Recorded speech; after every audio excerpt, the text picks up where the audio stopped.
नमस्कार, मैं Shailesh Kumar Dubey, chartered accountant by profession, आपका होस्ट एंड दोस्त। बड़े समय से लोगों की ये मांग थी, मैं देख भी रहा था कि एक ऐसा सब्जेक्ट है जीएसटी, जिसकी जरूरत बहुत सारे लोगों को है, जीएसटी एक्ट को पढ़ने की, समझने की।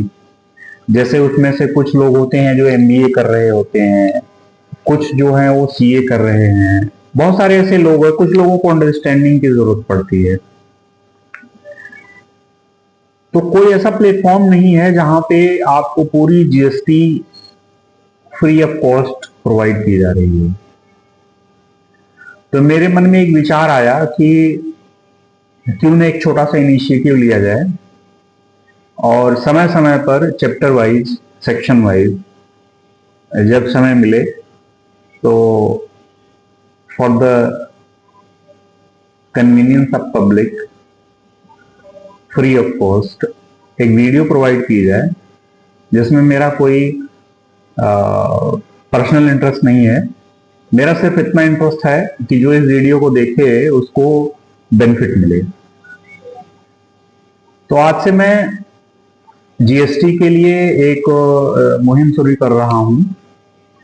अब देखते हैं कितना समय मिल पाता है और कितना मैं इसमें कंट्रीब्यूट कर पाता हूं सेवा भावना से।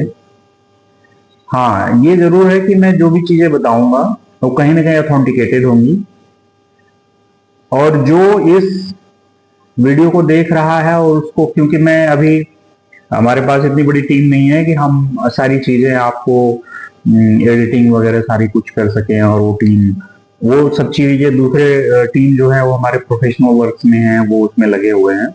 तो मैं नहीं चाहता कि उनका टाइम इसमें कंज्यूम करूं। तो मैं एक अपना व्हाट्सएप चैनल का लिंक इसमें शेयर कर दूंगा। अगर किसी को उससे रिलेटेड कोई बुक्स या सेक्शन, या जो मैं बता रहा हूँ किसी बुक से बता रहा हूँ, institute of chartered accountant of India ने बुक जो पब्लिश किया है उसका भी रेफरेंस ले रहा हूँ, तो रिलेटेड जो बुक्स हैं उसको भी मैं शेयर कर सकता हूँ अगर आप कहेंगे तो मैं इसमें लिंक शेयर कर दूंगा। तो जब जीएसटी आया, अब वीडियो तो काफी लंबी हो सकती है, ये कोई मैं इंटरटेनमेंट के लिए नहीं बना रहा हूँ, ये एजुकेशनल वीडियो है। तो ऑब्वियसली ये लंबा हो सकता है, आधे घंटे का हो सकता है, 1 घंटे का हो सकता है, डिपेंड ऑन कंडीशन। तो जो जीएसटी पढ़ना चाहते हैं, जो जीएसटी को समझना चाहते हैं, उन्हीं के लिए है, ये टाइम पास लोगों के लिए नहीं है। तो जीएसटी जब आया 2017 में आया, जीएसटी 2017 जुलाई में एप्लीकेबल हुआ, 1 जुलाई से। लेकिन उससे पहले भी कुछ सेक्शंस एप्लीकेबल हो गए थे, उनकी चर्चा हम फिर कभी करेंगे। जैसे कि जो वैट में थे, सर्विस टैक्स में थे, और या फिर अदर इनडायरेक्ट टैक्सेस में थे, तो उनको माइग्रेट करने के लिए पोर्टल खुल गया था। गवर्नमेंट ने अलाउ कर दिया था कि आप जो है अपने आप को जीएसटी में माइग्रेट कर लीजिए। तो लोगों ने अपने आप को जीएसटी में माइग्रेट करना शुरू कर दिया था। तो जीएसटी फुल फ्लेज जो एप्लीकेबल हुआ वो जुलाई ऑनवर्ड हुआ, जुलाई 2017 ऑनवर्ड। लेकिन एप्लीकेबिलिटी उसकी पहले से ही शुरू हो गई थी। उन सब चीजों की चर्चा हम बाद में करेंगे। आज हम मुद्दे पे आते हैं क्योंकि टाइम वेस्ट ना हो। आज हम शुरू करते हैं कि आखिर जीएसटी जो है वो लगता किस पे है। 1 सेकेंड में एक बोतल पानी ले लूं।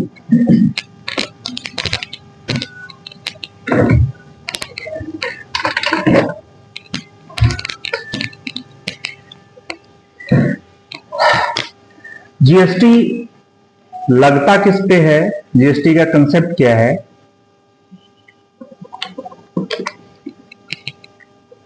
उस पे हम चर्चा शुरू करते हैं। तो जीएसटी जब आया तो जीएसटी से पहले एक वर्ड मैं यूज कर रहा हूं, सप्लाई। जीएसटी एक्ट आने से पहले इस वर्ड का कोई कहीं पे कोई मतलब नहीं था, कोई तात्पर्य नहीं था, यूज नहीं था। सप्लाई तो हम जानते थे, बट एक्ट में ये स्पेसिफिकली मेंशन नहीं था और एक्ट में कहीं पे भी प्रोवाइडेड नहीं था। जीएसटी आया तो एक क्योंकि एक नया रिफॉर्म आया, बड़े सारे टैक्स को इन्होंने खत्म कर दिया और एक जीएसटी को ले आए, वन नेशन वन टैक्स। हालांकि ये बड़ा पुराना प्रचलन था, बड़ा पुराने समय से प्रयास किया जा रहा था, लेकिन जुलाई 2017 में आया। तो पूरा जो जीएसटी है वो शुरू होता है एक वर्ड से, सप्लाई। तो मैं सेक्शन को पढ़ता हूं फिर आपको समझाता हूं, इसी तरीके से हमारा सफर चलता रहेगा।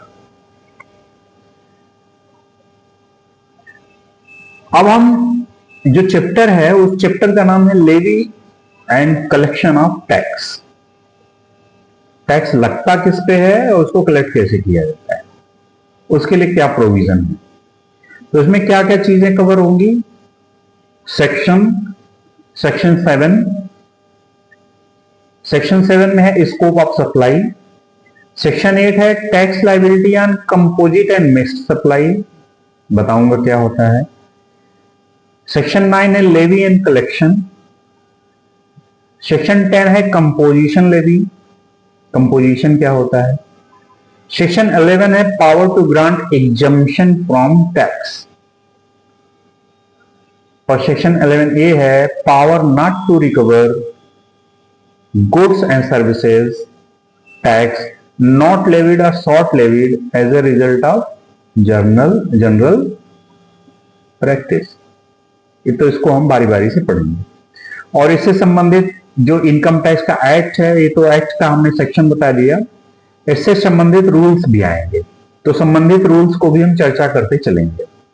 उसमें रूल्स क्या क्या है। रूल 3 है इंटीमेशन फॉर कंपोजिशन लेवी।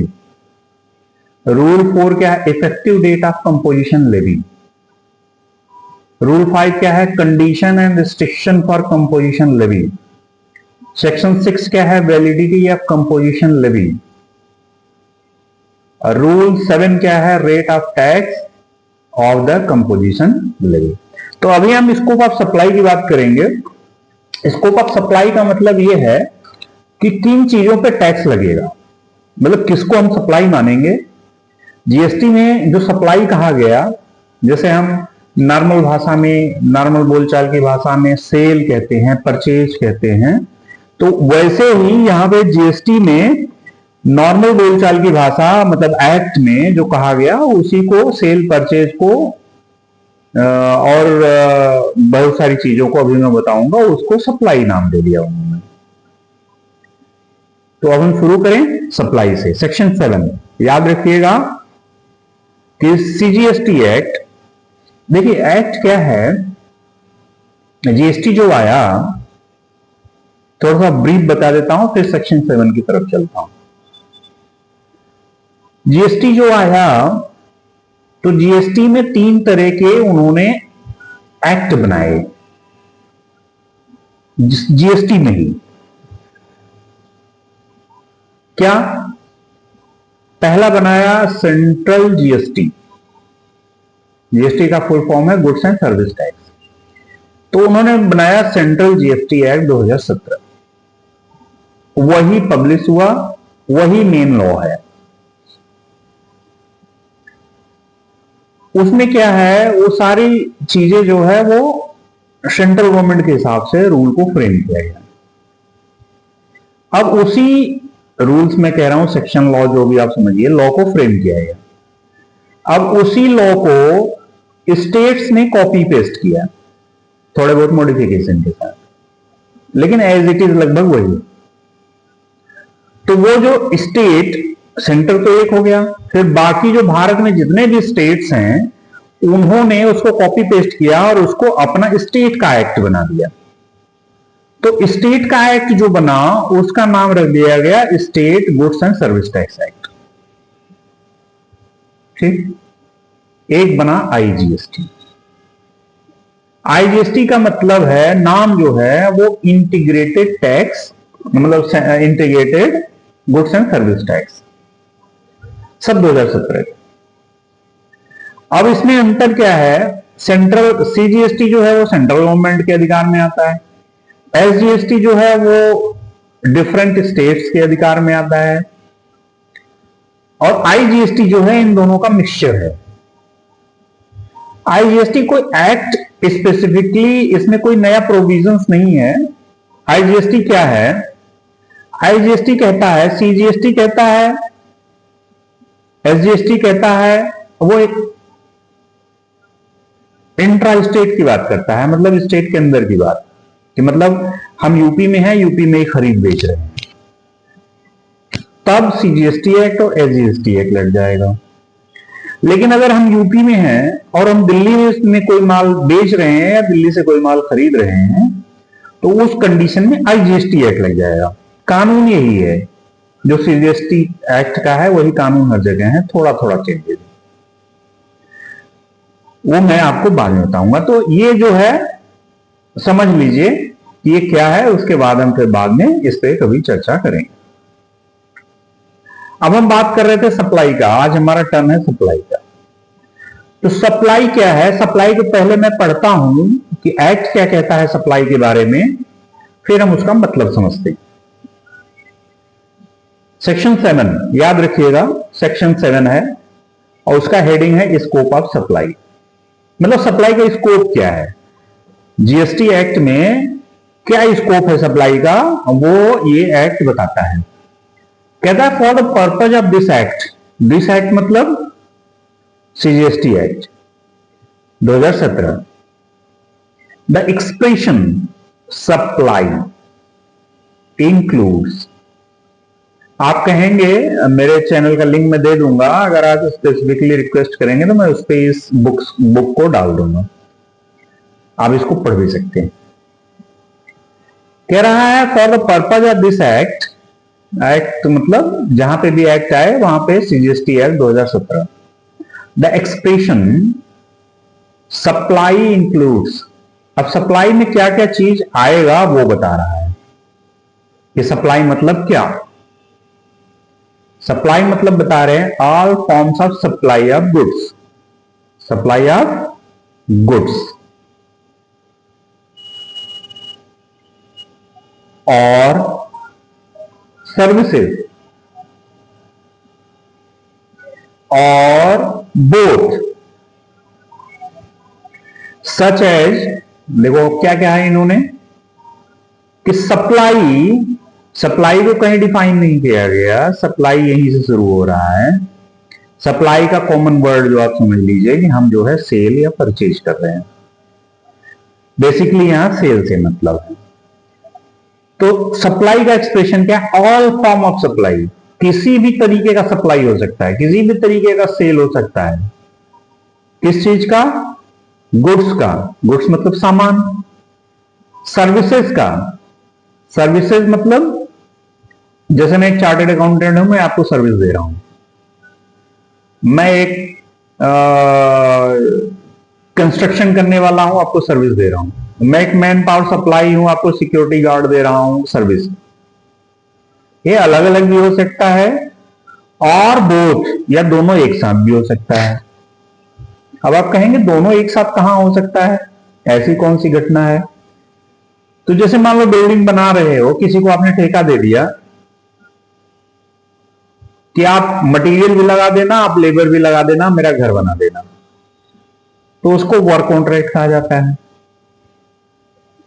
आपने, आपकी कोई फैक्ट्री है, आपकी कोई कंपनी है, आपका कोई ऑफिस है, आपने उसमें एक एजेंसी को लगा दिया कि भाई अब साफ सफाई का ध्यान तुम रखोगे, मेंटेनेंस का ध्यान तुम रखोगे, जो मटेरियल आए वो लगा देना। तो वो मटेरियल लगा रहा है, साफ सफाई में जो चीजें यूज होती हैं वो भी ला रहा है और अपना आदमी भी लगाया है, तो बोथ हो गया। अच्छा, अब क्या हुआ? सप्लाई इंक्लूड्स गुड्स, सर्विसेज और बोथ। अब नेक्स्ट क्या है? ट्रांसफर। ट्रांसफर, ट्रांसफर मतलब भाई सेल कर रहे हैं तो एक गुड्स एक दूसरे से ट्रांसफर हो रहा है। तो इतने जो टर्म्स इन्होंने बता रहे हैं पहले सुन लीजिए। Transfer, barter, exchange,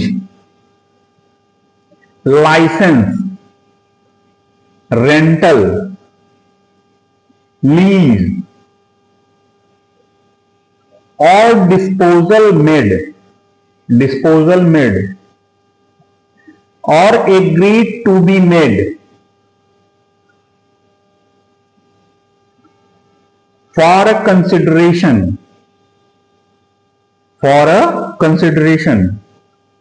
by a person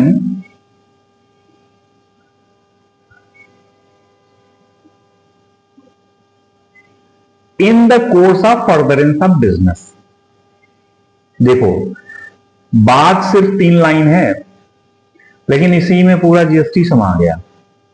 अगर आप इसको समझे तो समझ लीजिए कि आप कुछ तो जीएसटी का समझ गए। कुछ मीन्स कि मेन चीज आप जीएसटी का समझ गए। फिर से पढ़ते हैं, हमें कोई जल्दबाजी नहीं है, हम कोई रील नहीं बना रहे हैं। This is an educational video. तो जो बता रहा है और जो सुन रहा है, दोनों को तसल्ली होनी चाहिए। तो क्या कहा कि सप्लाई इंक्लूड्स, मीन्स नहीं बताया है। देखिए, लॉ में जो लिखा होता है ना, उसका मतलब होता है। यहां पे लिखा होता सप्लाई मीन्स, तो सप्लाई मीन्स अगर लिखा होता तो इसका मतलब जो लिखा है बस वही, उससे न दाएं न उससे बाएं।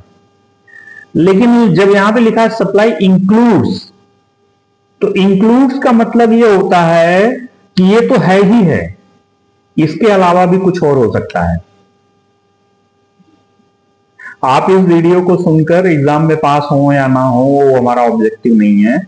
हमारा ऑब्जेक्टिव है कि अगर आप वीडियो को देख रहे हैं तो कम से कम जो मैं बता रहा हूं उसके बारे में आपको जानकारी हो।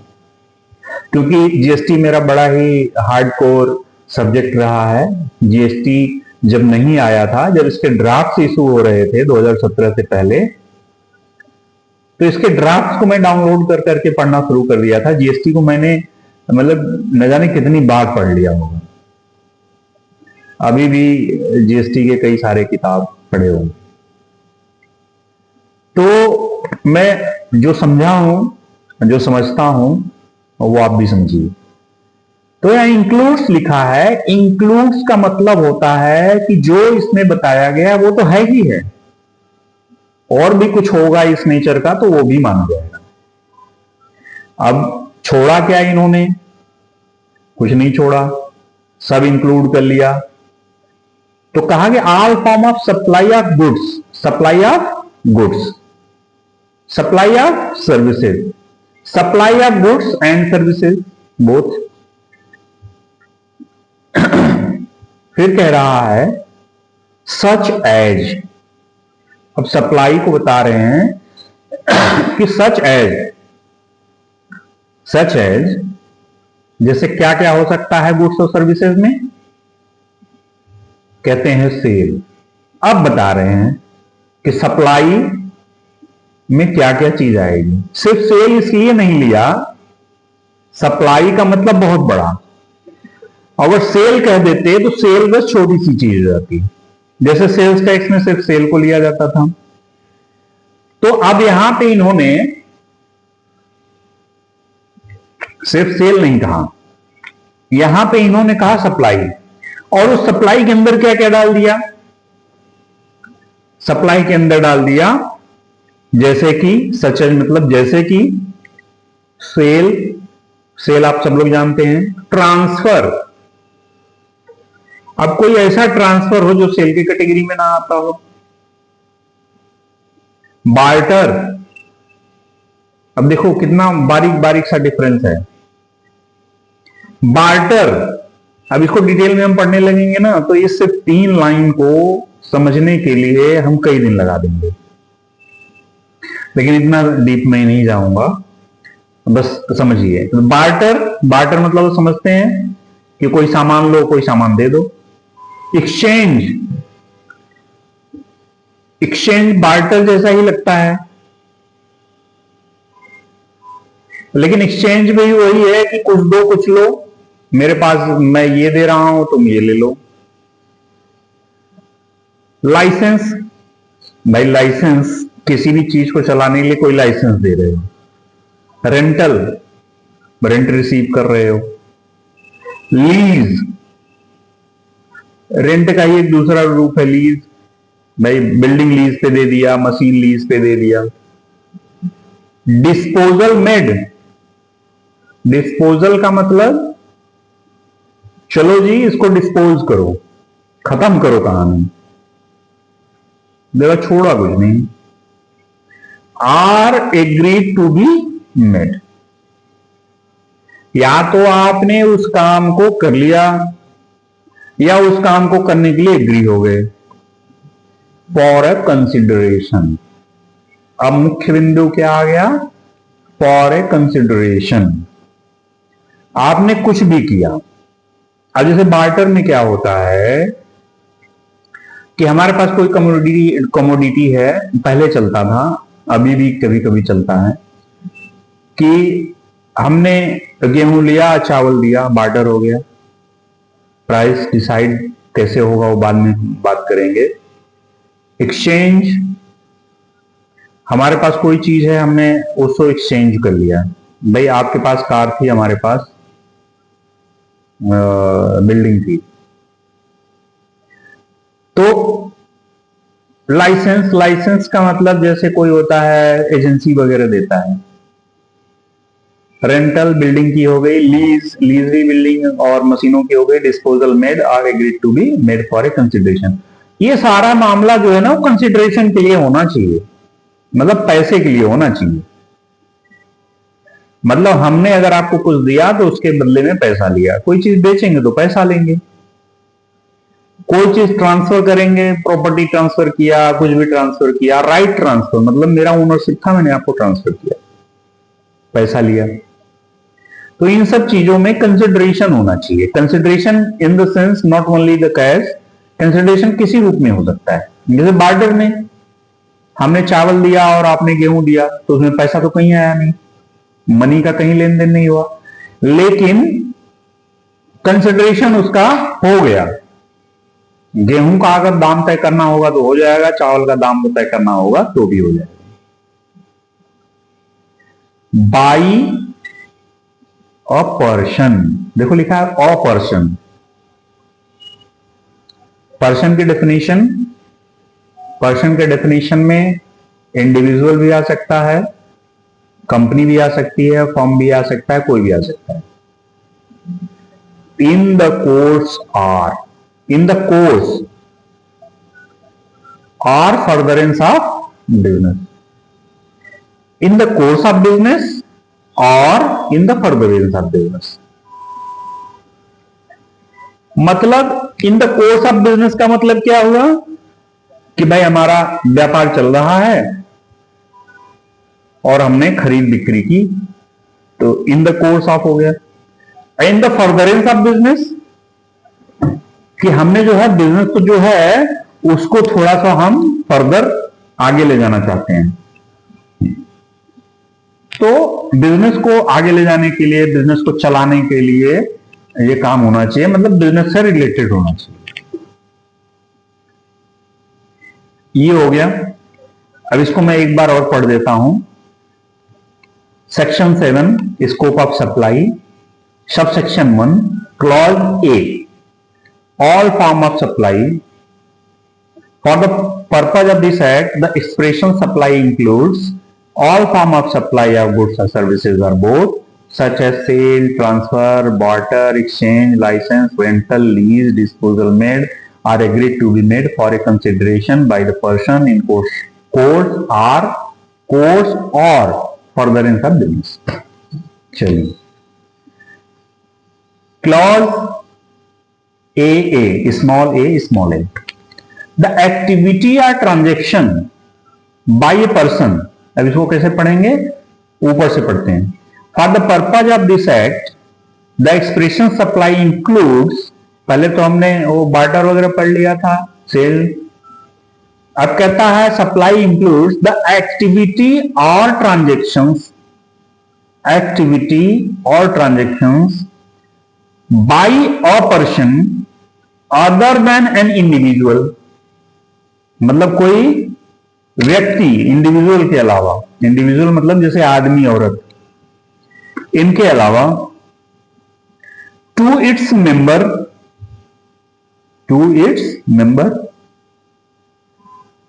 Are constituent or vice versa. मतलब समझे, एक तो पर्सन के लिए बोल ही दिया, पर्सन में सब आ गए।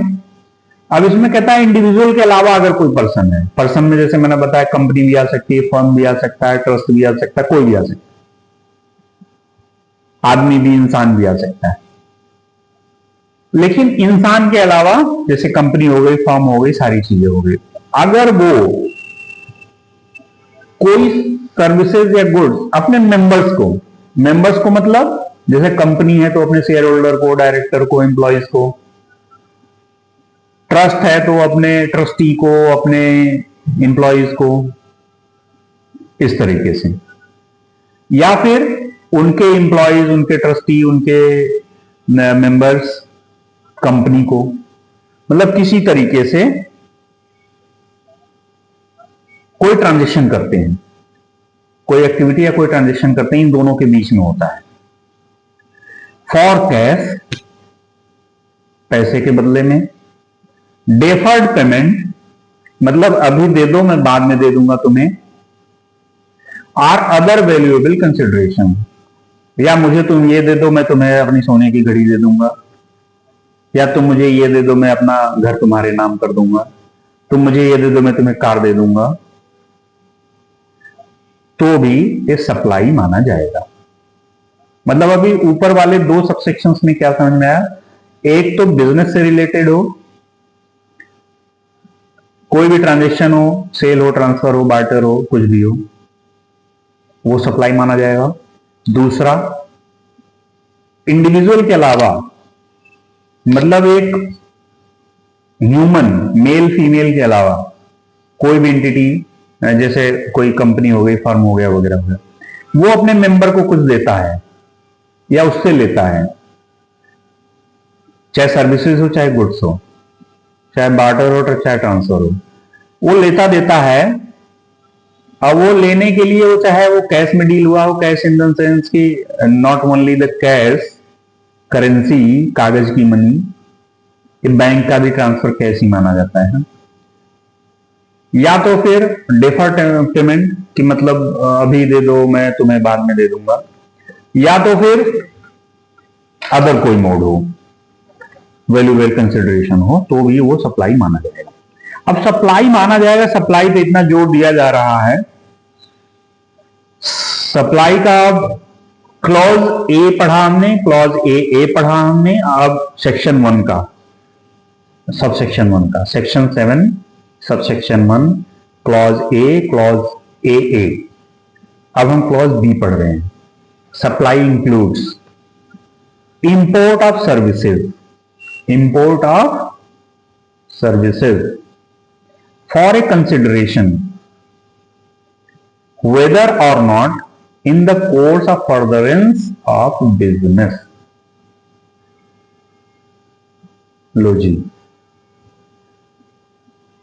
पहले तो बोला फर्दरेंस ऑफ बिजनेस होना चाहिए, दूसरे में बोला कि मेंबर के बीच में और इंडिविजुअल के बीच में कोई ट्रांजेक्शन होना चाहिए, तीसरा बोला कि अगर कोई आप सर्विसेज इंपोर्ट करते हो, कोई अमेरिका में बैठा हुआ है, आप इंडिया में बैठे हुए हो, उससे कोई सर्विसेज ले लेते हो, तो सर्विसेज अगर आपने ले लिया तो सप्लाई माना जाएगा, चाहे आपने कंसिडरेशन लिया हो या कंसिडरेशन ना लिया हो, कंसिडरेशन दिया हो चाहे कंसिडरेशन ना दिया हो। मतलब आपका कोई अमेरिका में बैठा हुआ है और आपने उससे कोई सर्विसेज ले लिया और आपका जानकार था, बोला कोई बात नहीं जी आप पैसे मत देना, तो भी वो सप्लाई मान लिया जाएगा। अब कहोगी जी इस पे टैक्स लग जाएगा, ये लग जाएगा, वो लग जाएगा, कैसे लगेगा, कैसे डिस्चार्ज करेंगे, अब वो अभी हम डिस्कस करते हैं, पहले जो लिखा है उसको समझते हैं। And supply includes the activity specified in schedule 1 made और agreed to be made without of consideration. अच्छा, इन्होंने बताया कि कोई सर्विसेज जो शेड्यूल 1 में, अब शेड्यूल 1 में क्या है अभी चल के देखते हैं कि शेड्यूल 1 में अगर आपने कोई भी सर्विसेज नहीं सॉरी एक्टिविटी, जो जो उसमें एक्टिविटी लिखा हुआ है वो एक्टिविटी आपने किया और उसके बदले में पैसे का लेन देन नहीं होगा तो भी सप्लाई मान लिया जाएगा। तो इन्होंने सप्लाई क्या क्या चीज माना, ऊपर माना सेल, ट्रांसफर, बार्टर वगैरह वगैरह। तो बीच में इंटरप्ट हो गया था। तो ये क्या बोला, सप्लाई इंक्लूड्स में सेक्शन 1 सबसेक्शन 1, सेक्शन 7 का सबसेक्शन 1 क्या बोला, और उसके क्लॉज ए, बी और सी क्या बोला कि कोई भी सेल, ट्रांसफर, बार्टर कुछ भी हो, एक्सचेंज हो, रेंट हो, लाइसेंस हो, लीज हो, डिस्पोजल हो, अब वो सारी चीजें जो हैं सप्लाई मान ली जाएंगी अगर वो इन द कोर्स ऑफ बिजनेस या फर्दरेंस ऑफ बिजनेस हो। फिर बी में क्या बोला, बी में बोला कि अगर आपने कोई भी मतलब इंडिविजुअल के अलावा, मेल फीमेल के अलावा जो भी एंटिटीज हैं, अगर वो अपने मेंबर के साथ ट्रांजैक्शन करती हैं तो उस पे उसको सप्लाई मान लिया जाएगा। टैक्स लगेगा नहीं लगेगा, कैसे लगेगा वो बात की बात करते हैं, लेवी में आएंगे। अभी स्कोप ऑफ सप्लाई बोल रहे हैं। सी में क्या बोला कि अगर आप कोई सर्विसेज इंपोर्ट कर रहे हैं और कंसिडरेशन दे रहे हैं कि नहीं दे रहे हैं, डजंट मैटर, वो सर्विसेज की बात कर रहा है। सर्विसेज ऐसा इसलिए कह रहा है कि सर्विसेज आजकल ऑनलाइन हो जाती हैं, कोई ट्रैकिंग ही नहीं है उसका। आप सर्विसेज ले लिए, उसको पैसा ही नहीं दिए, मतलब बैंकिंग ट्रांजैक्शन नहीं हुआ, तो कैसे प्रूव होगा कि आपने सर्विसेज लिया या नहीं लिया। सर्विसेज देने का भी कोई प्रूफ नहीं, लेने का भी कोई प्रूफ नहीं। तो इन्होंने कहा कि अगर आप सर्विसेज लेते हैं तो उस पर टैक्स वो सप्लाई, स्कोप ऑफ सप्लाई में आ जाएगा। फिर उन्होंने कहा कि शेड्यूल 1 में जो जो चीजें हैं अगर वो एक्टिविटी आप करते हैं तो स्कोप ऑफ सप्लाई में आ जाएगा। अब सबसेक्शन 1A क्या कहता है, सेक्शन 7 को आज खत्म कर लेते हैं, फिर आगे फर्दर समझेंगे। आज सेक्शन 7 को कम से कम खत्म कर लेते हैं, डिटेल में अगर समझना होगा तो बाद में और डिटेल में करेंगे। तो सेक्शन 7 का सबसेक्शन 1 कैपिटल ए क्या कहता है, वेयर सर्टेन एक्टिविटीज और transaction constitute a supply in accordance with the provisions of subsection 1, जो भी हमने चर्चा किया कि सबसेक्शन 1 में क्या क्या चर्चा किया। They shall be treated either as supply of goods or supply of services as referred in schedule 2। पहले हमने पढ़ा कि शेड्यूल 1 में जो जो सर्विसेज मतलब जो जो एक्टिविटीज आ रही हैं वो स्कोप ऑफ सप्लाई के अंदर आएगा। फिर शेड्यूल 2 कह रहा है कि जो हमने अभी सेल, ट्रांसफर, बार्टर एक्टिविटी और पता नहीं क्या क्या जो हमने ABCD में पढ़ा, अगर वो आता है तो अब हम डिसाइड कैसे करेंगे, कहीं कहीं कंफ्यूजन हो जाएगा, कहीं कहीं कंफ्यूजन हो जाता है कि इसको हम सप्लाई ऑफ सर्विसेज माने या सप्लाई ऑफ गुड्स माने। तो उसके लिए उन्होंने शेड्यूल 2 बताया कि शेड्यूल 2 में जो चीजें मेंशन हैं वो बताएंगी कि कौन सा चीज सप्लाई ऑफ सर्विसेज है, कौन सी चीज सप्लाई ऑफ गुड्स है, जिसपे कंफ्यूजन हो सकता है। चलो आगे बढ़ते हैं। अब आ गया section 7 subsection 2 of CGST act 2017, scope of supply.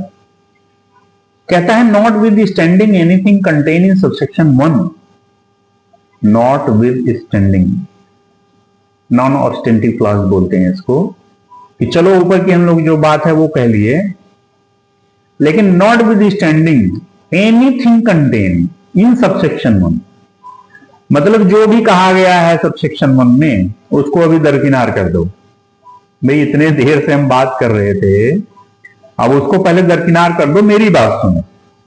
Not with standing का मतलब क्या है कि जो अभी तक बातचीत हुई, जो भी हुआ उसको भी कर दो दरकिनार। मैं यहां बैठा हूं, मेरी बात पहले सुनो। चलो भाई, तुम्हारी बात सुन लेते हैं। तो सबसेक्शन 2 की बात सुनते हैं। कह रहा है एक्टिविटीज और ट्रांजेक्शन स्पेसिफाइड इन शेड्यूल 3। लो भाई, शेड्यूल 3 भी आ गया। क्या है वो बाद में देखेंगे।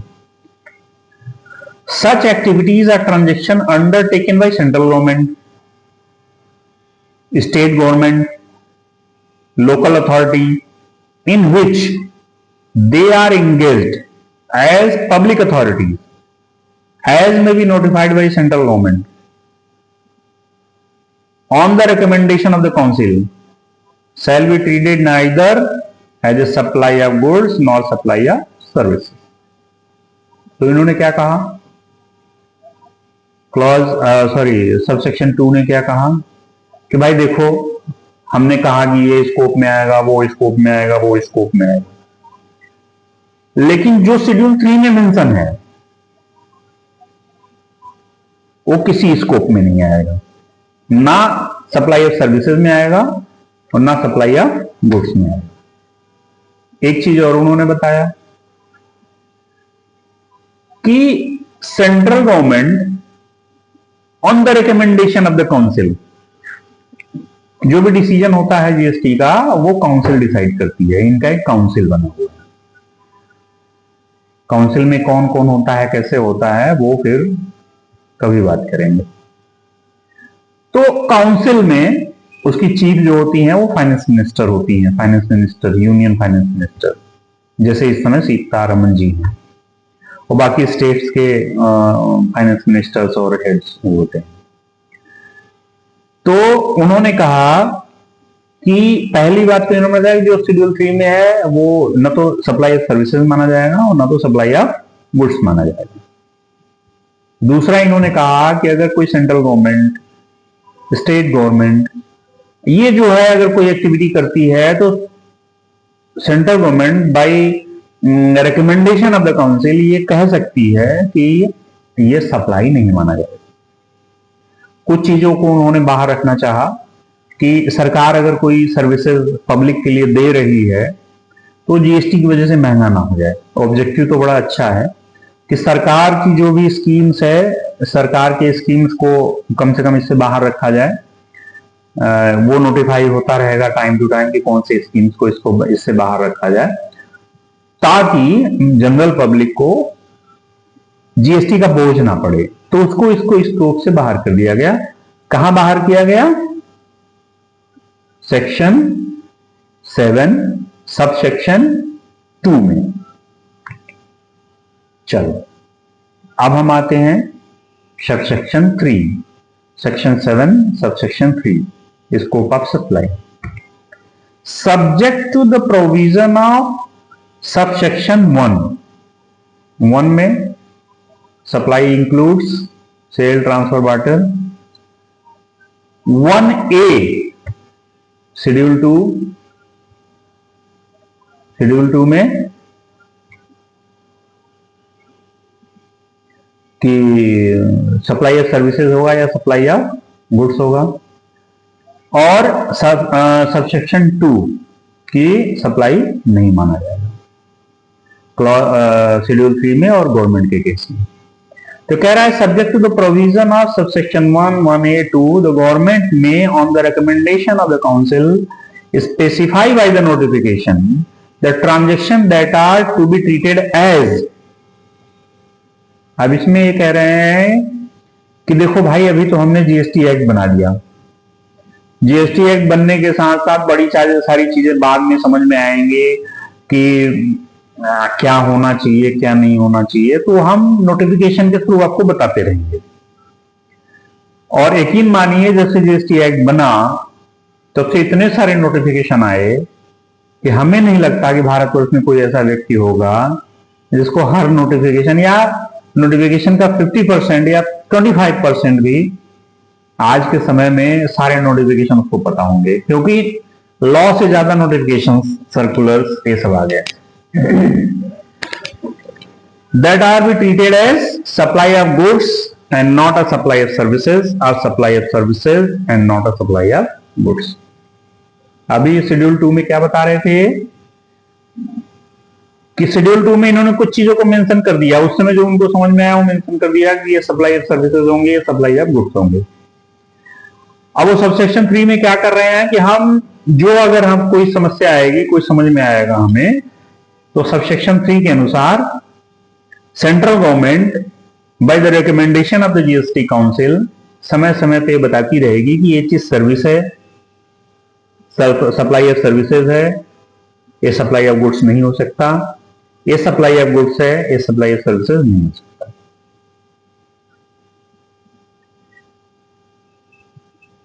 ठीक है,